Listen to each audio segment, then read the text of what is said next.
Hi folks, Lee Gettess here with the Market Sense for the week of January 27th, 2015. It's Super Bowl week and we're talking markets. We'll look at some charts from the Trade Navigator software and see what we can come up with here.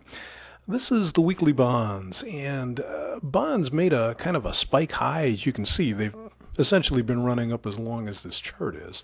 And they've made a spike high here, which they came down off of and kind of surprised everybody by turning right back up again. I would also say that they may be disappointed a little bit by turning back down so quickly this week.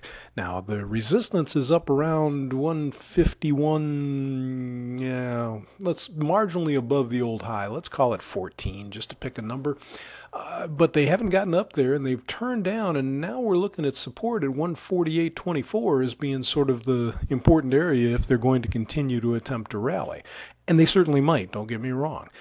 But if they break that, they could go all the way down to, roughly the 146.20 area down here at the lower moving average.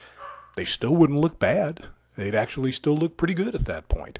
So, hard to see why they turned down, really. There seem to be problems overseas with the Greek elections and problems with currency fluctuations, and they rallied up on a flight to quality and then just sort of petered out. So I'm not sure what's going on there. Stocks, kind of a different situation. Everybody is all excited about the volatility this week, and as you can see so far this week, they're just inside the last week. I mean, volatility has joined us in 2015, and that's just what we've got. We were looking to potentially hold support just below 2025 here, and they kind of really didn't do that. I mean, we may look at the end of the week and say they did, but they broke through it quite a bit before coming back up. We're looking at resistance up here in the 2060 area as being a potential target. If they get very far above 2070, this projected high is around 2072. If they get very far above that, I seriously doubt the old highs will hold. I think they'll just rocket right up out of here.